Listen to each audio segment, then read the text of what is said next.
Boa noite, a paz do Senhor, né? Já quase de manhã, já quase 1 hora da manhã. Eu estou aqui no meu trabalho e aí eu estive ausente um pouco dessas gravações devido a alguns transtornos, né? Nós precisamos fazer algumas alterações em nosso dia a dia, no nosso cotidiano e devido a uma circunstância, mas estou aqui nessa live. Resolvi fazer a live, uma leitura, que hoje eu trago a leitura do capítulo 5 do livro de Guy Dutton, né? Então, para quem está acompanhando, se você ainda não acompanhou, primeiramente eu me apresento, sou o presbítero Nunes, com esta minha chamada para uma rápida leitura, uma rápida amostra desse livro maravilhoso que deixa qualquer servo de Deus ou serva de Deus sem nenhuma dúvida no assunto de divórcio e novo casamento. Eu sei que o tema não é muito bem-vindo, né, no meio cristão, até por causa da questão desse tabu que existe. Mas há exemplo do reverendo Dutton, né, e também de outros dois grandes homens de Deus que eu fiz a leitura do livro para poder fazer um seminário que eu publiquei aqui no meu Facebook. E eu li esses livros, né, do Kenneth Hagin, Casamento, Divórcio, Novo Casamento. Também dei uma passagem muito bem aprofundada no livro do reverendo Hernandes Dias Lopes. E o livro do Hernandes Dias Lopes também traz muitas informações boas, né? Ele não é tão profundo quanto o Guy Dutton e nem quanto o reverendo Hagin.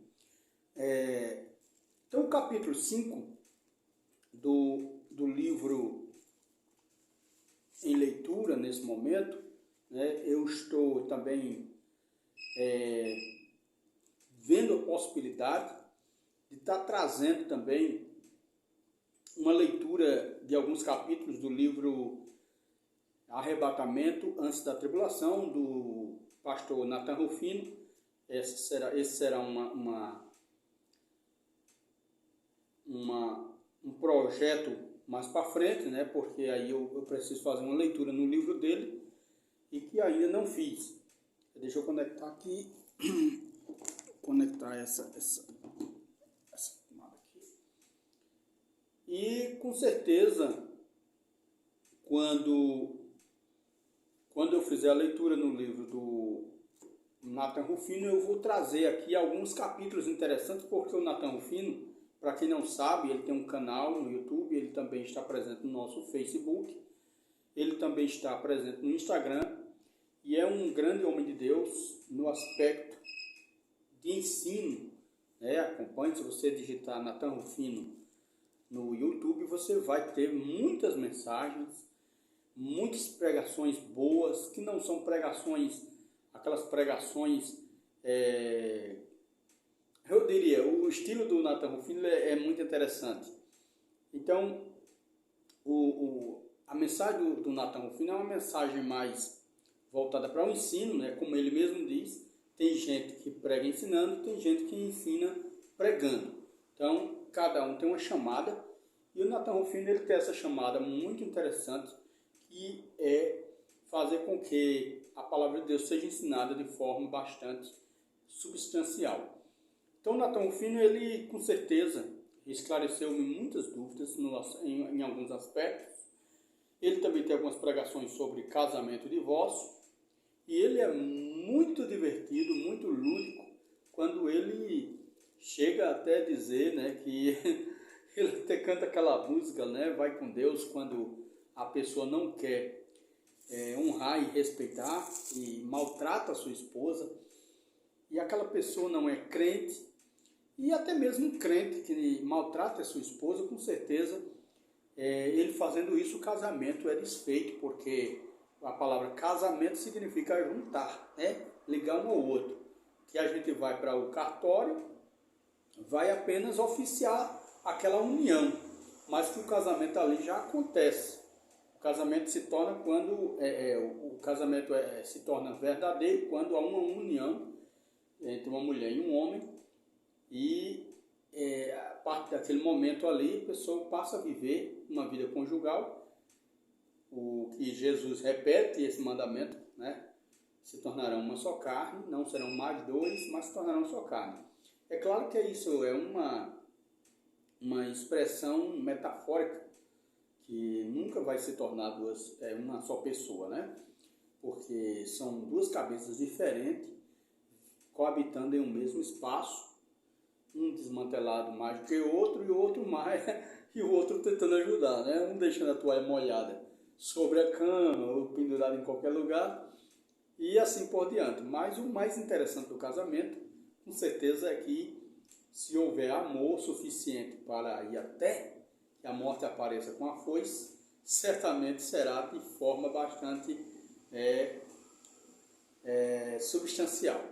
Então, sem perda de tempo, né, o livro do Reverendo Dutt, eu já li esse livro, eu amei esse livro, porque ele é um livro técnico, ou seja, aquele livro que leva você a examinar as escrituras de uma forma voltada para o original, e o original é hebraico e o original grego. Não deixa dúvida, ele cita várias fontes, ao longo da leitura você vai poder perceber. Estão disponíveis no canal Presbítero Nunes, @Presbítero Nunes, live série Estudos Bíblicos. Se você digitar no YouTube essa expressão, né? O meu endereço no YouTube é Presbítero Nunes,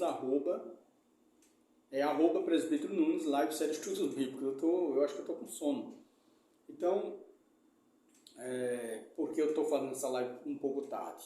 Como eu estou no meu trabalho, aqui tem muito barulho de carro, aqui tem muito barulho, né? E aí, se eu for fazer essa live mais cedo, vai ficar muito barulhento. Então, vai ficar disponível, você vai poder acompanhar, né? Está aqui na aba o livro Divórcio e Novo Casamento, que é o livro que eu estou lendo.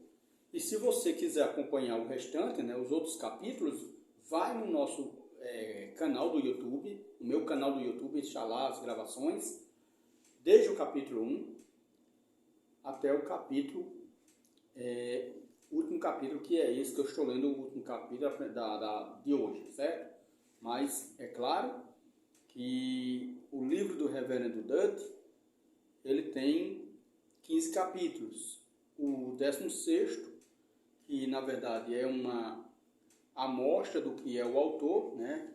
E ele insere nesse capítulo último, no capítulo último ele vai inserir algumas chamadas regras da hermenêutica, ou regras de interpretação, que todo estudante da Bíblia precisa conhecer.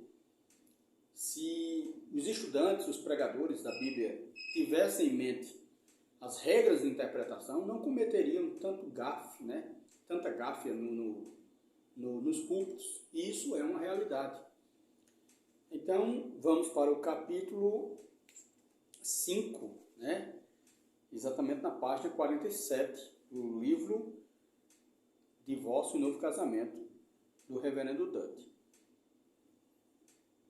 Então, o capítulo 5 começa assim: exceto em caso de adultério, abre aspas e fecha aspas. Qualquer que repudiar sua mulher, exceto em caso de adultério, né? Deixa eu ver aqui.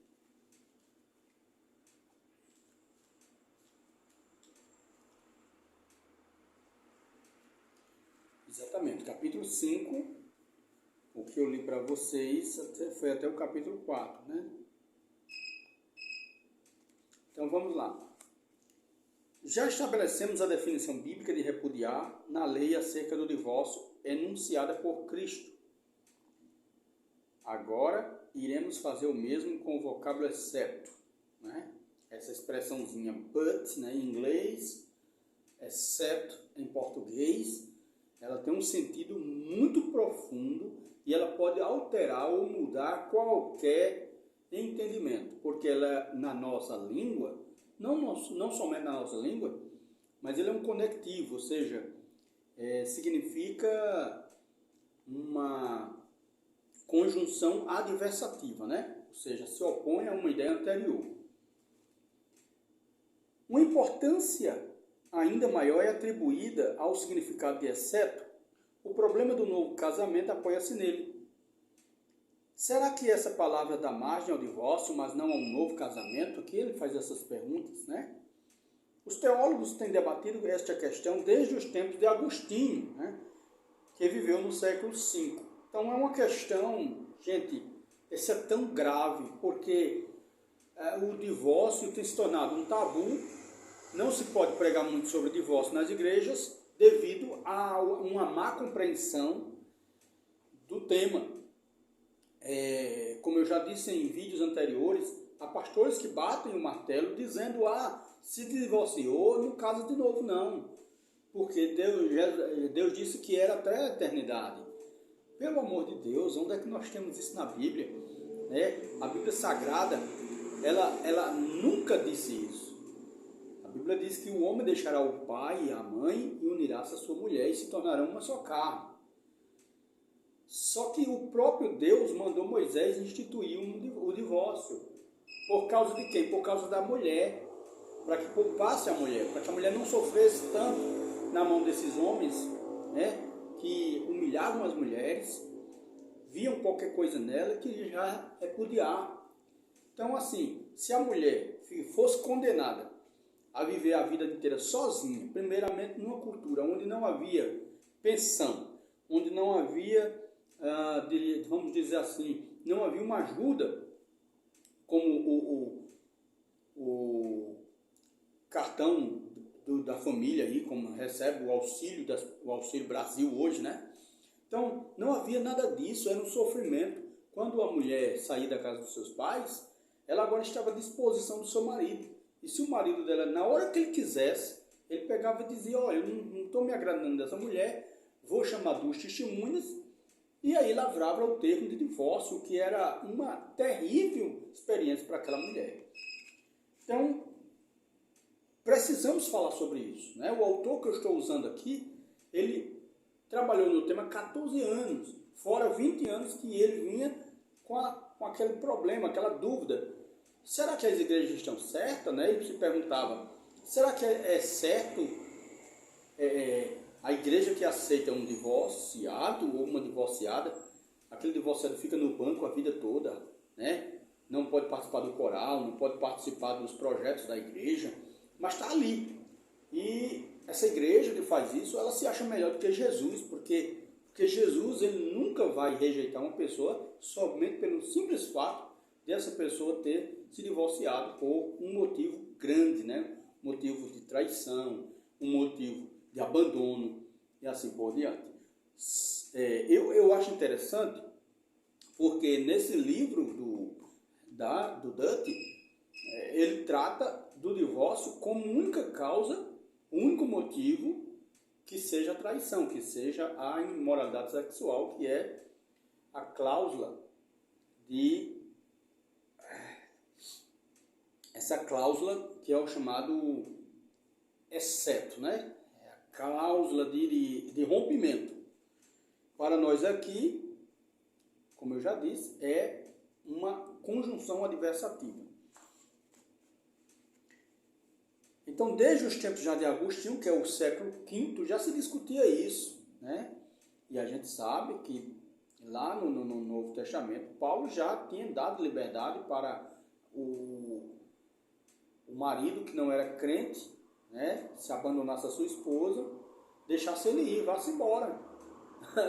Aí eu me lembro aqui do Natan Rufino, né, que canta, né, vai com Deus, né, vai com Deus, né, porque aquele marido carrasco que trai a sua esposa, e a esposa acha que tem que esperar a vida toda para ele ser salvo, para que ele volte um anjinho. Olha, a verdade deve ser dita, tem mulheres que vão esperar 20, 30 anos, e quando esse marido volta, vamos lá, se voltar, né, ela vai estar aí com a idade já avançada.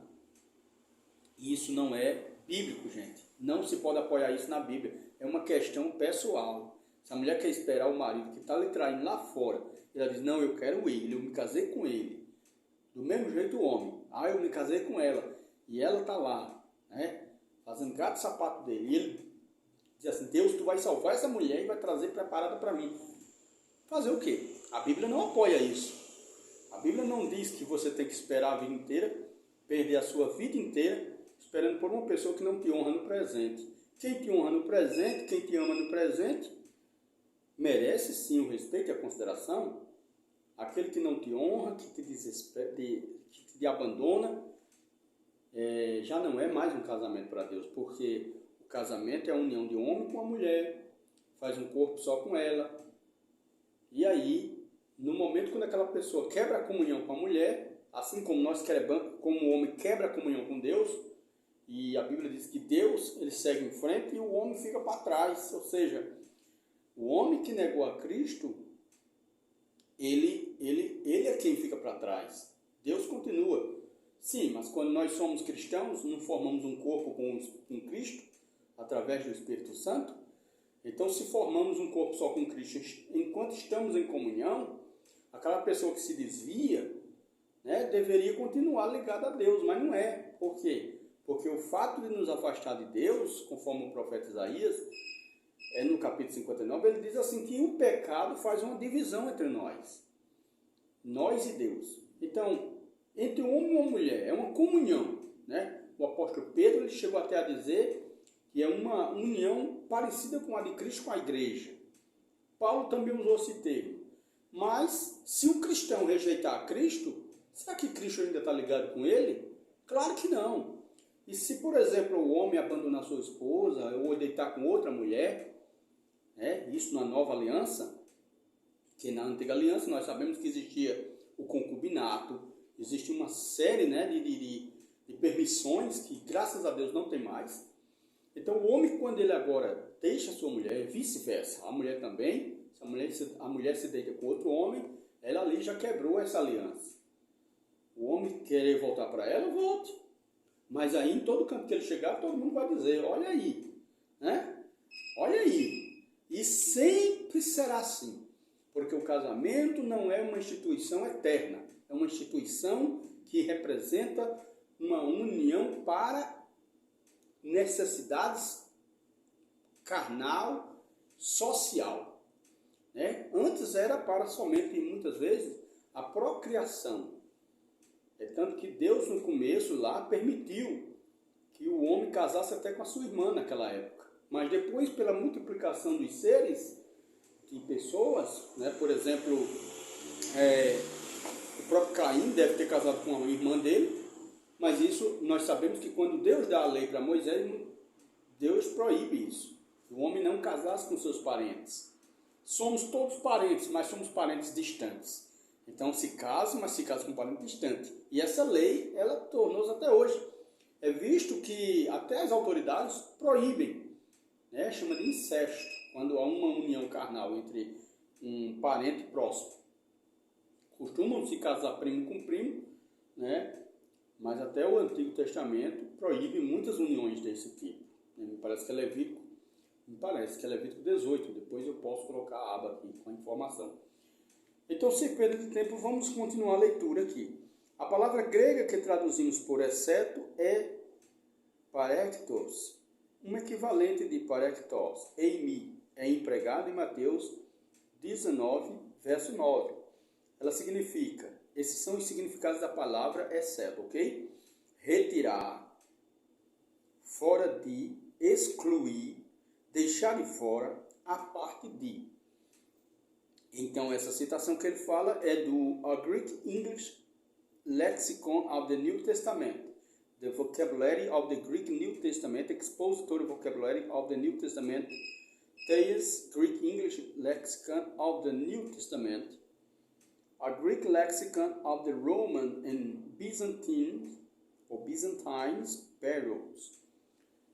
Então, aqui nós temos essas citações que ele falou, ele pegou essa informação daqui. Todas essas informações foi tomada desses volumes que eu citei. A palavra exceto tem o mesmo sentido no português e no grego. Nosso termo vem do latim ex mais capere, que significa retirar. Os principais dicionários, concordam entre si numa definição. Citaremos 3 delas. Exceto, com a exclusão de, afora, salvo, menos. Esse é o que diz o dicionário, novo dicionário Aurélio. Exceto, fora, menos, salvo, fora, excluindo, a não ser, a exceção de. Dicionário de sinônimos e antônimos. Exceto, retirar ou extrair de uma quantidade ou modo. Essa é uma citação do dicionário Webster New International Dictionary. Então aí, essas são as citações que ele fala dos significados, né, dessa palavra exceto, ok? Isso mesmo. Deixa eu só aumentar aqui esse volume. Glória a Deus. É de maior importância observar que esse dicionário inglês define exceto como sendo uma exclusão de uma quantidade ou de um todo. Tal é o seu significado no grego. As principais fontes em questões jurídicas dão a mesma definição. A Enciclopédia da Lei, Words and Phrases, que é palavras e frases, uma obra monumental de 101 volumes, oferece o sentido jurídico da palavra, exceto universalmente aceito. O objetivo de uma exceção é excluir a operação de certas palavras que de outro modo estariam incluídas, né, entre elas. O vocábulo exceto significa excluir algo de uma enumeração do corpo de uma afirmação ou decreto. Deixar fora de consideração, não levar em conta.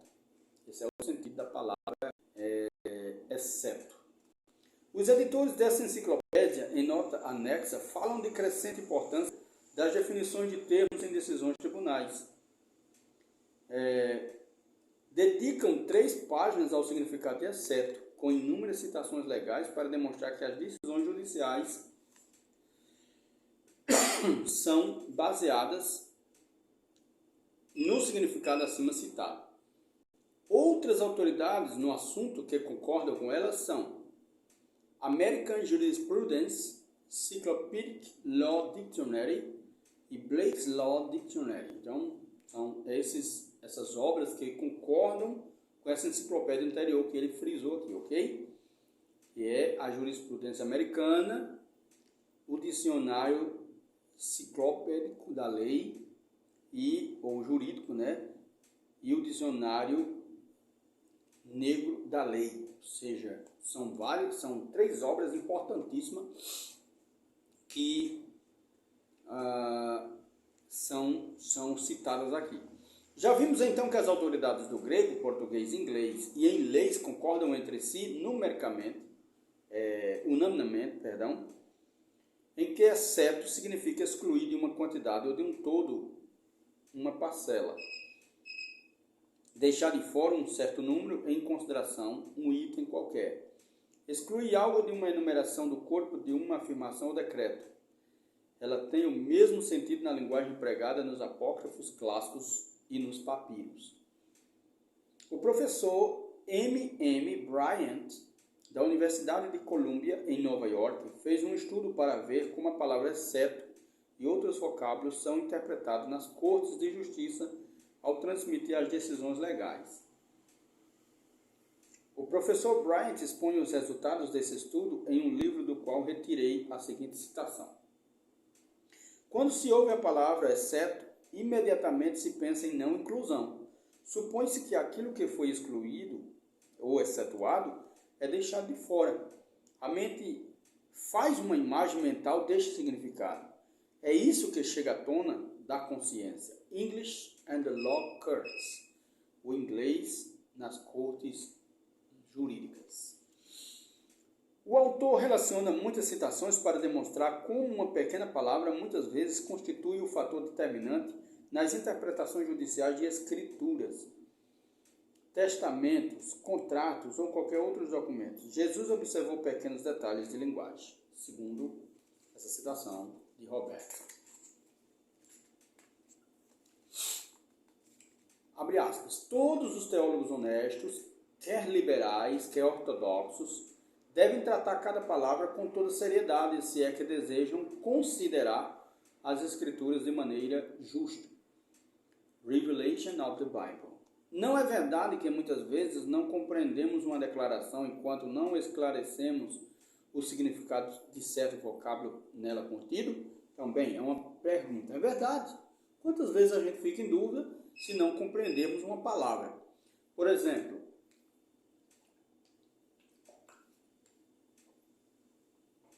imagine você lendo uma Bíblia e você se depara com a palavra côvado, né? Se a gente não souber o significado da palavra côvado, que é aí aproximadamente 49 a 50 centímetros em nossas medidas, certamente nós vamos ficar, a mente vai ficar voando, nós não compreendemos. Mas é tantos côvados, mas traduzir para nós é uma palavra que você lê, mas não consegue entender. Por isso que eu gosto muito da versão NVI, porque a versão NVI, de preferência a de 2002, ou a 2017, perdão, ela traz, ao invés de côvado, ela já traz a medida certa. Então, numa leitura que tem aí 10 côvados, 20 côvados, você já compreende. Então, é isso que acontece, segundo Robertson. Você lê algo, mas não fica satisfeito. É como se você estivesse precisando de algo.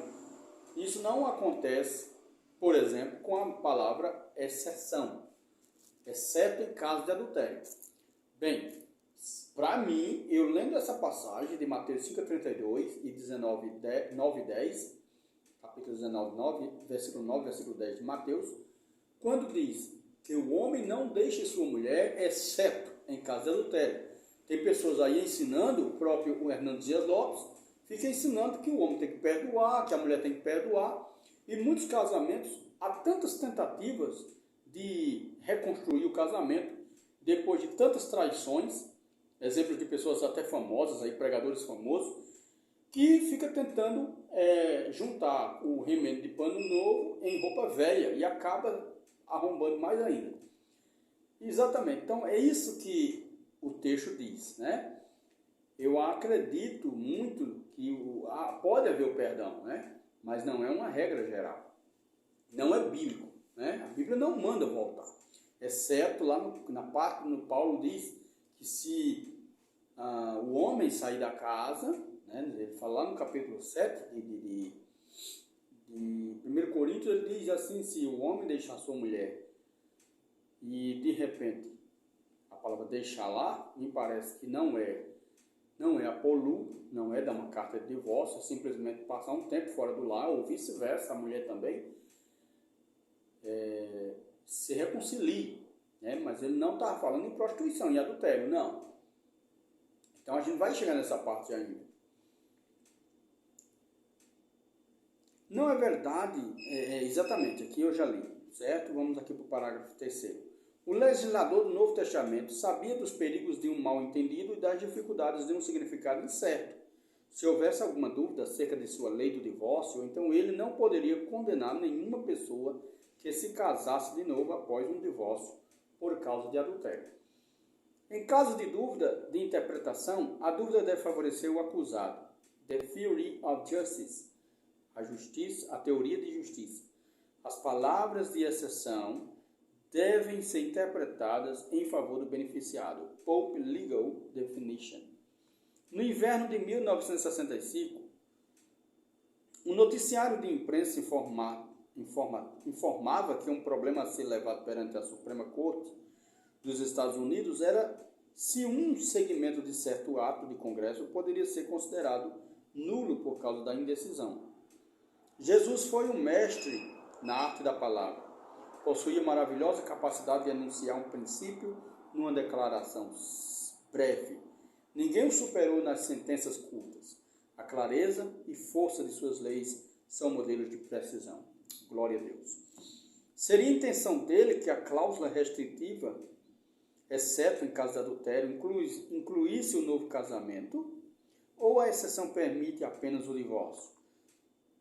Se provar que essa exceção cobre tanto o divórcio como o novo casamento, teremos resolvido uma grande questão.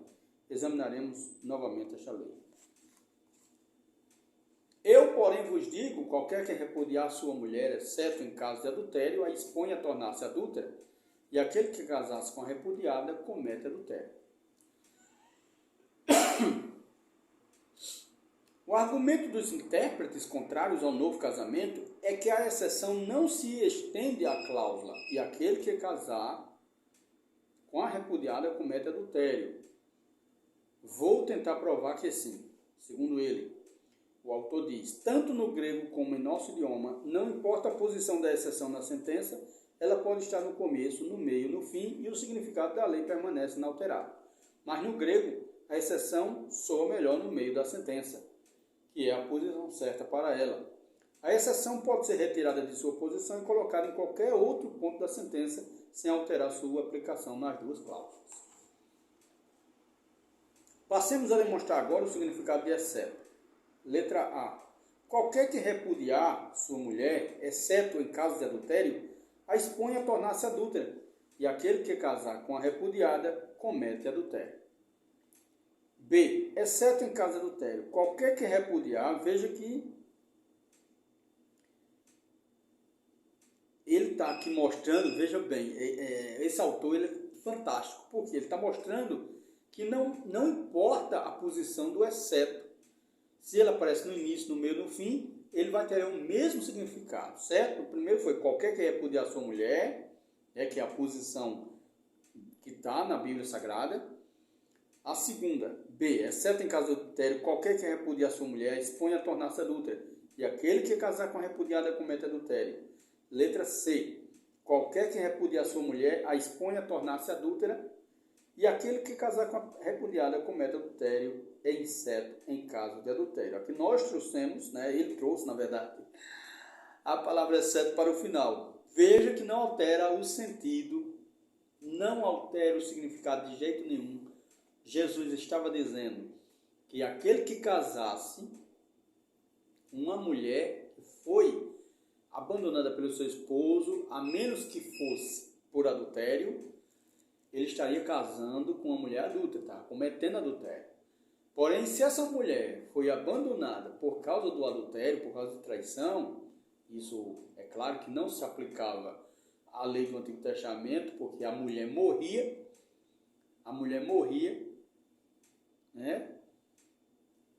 depois do ato, se fosse descoberto.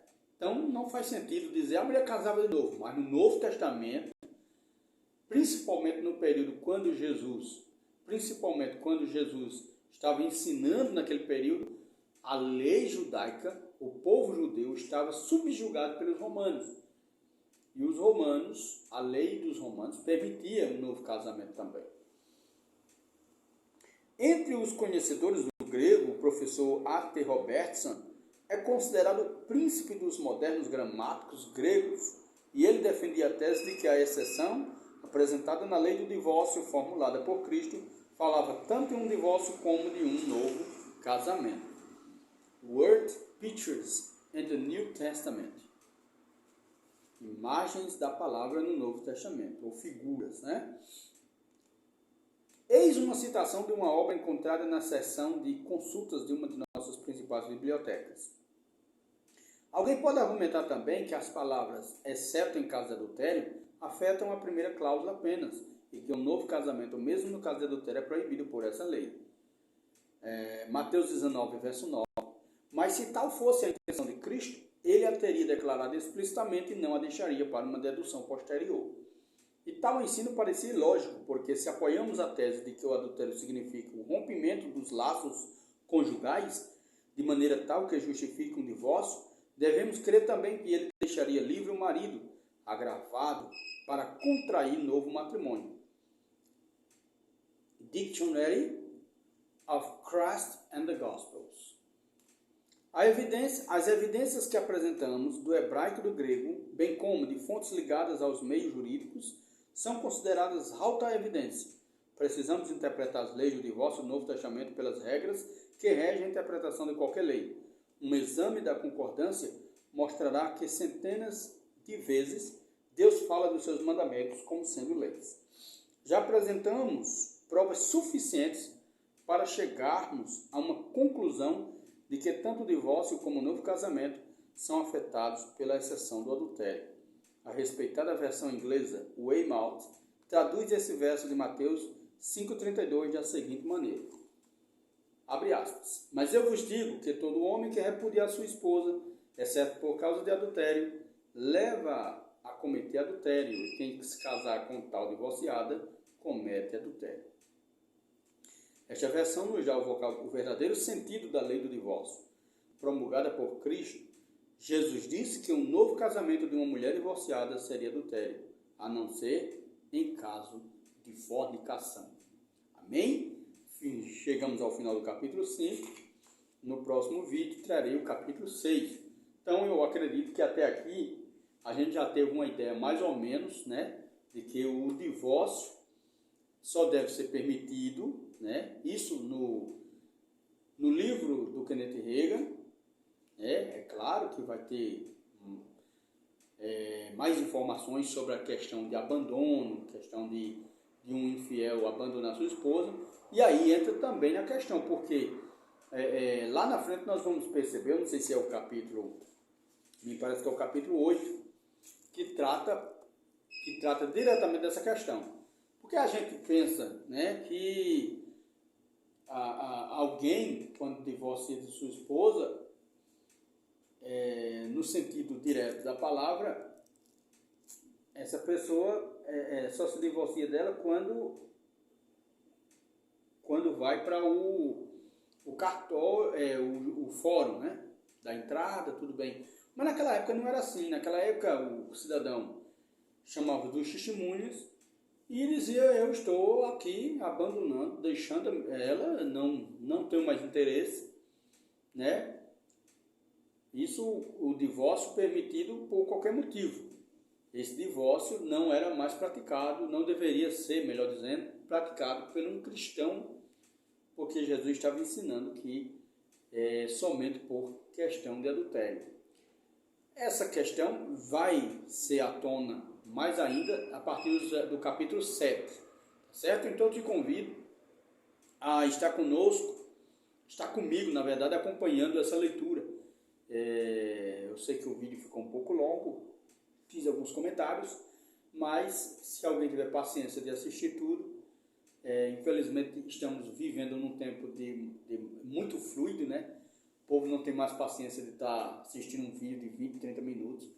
Não é como as pregações daquele tempo, que passava 2, 3 horas, uma pregação de Paulo, que o rapaz lá cochilou e caiu, mas tudo bem. Então, são 38 minutos de gravação e eu espero que você possa acompanhar. Estarei compartilhando também no meu canal, @presbítero Nunes, live série Estudos Bíblicos, e também no Facebook, Nunes Pereira, tá bom? Um forte abraço, Deus abençoe a vocês. Eu já quero desejar para vocês uma madrugada abençoada, em nome de Jesus.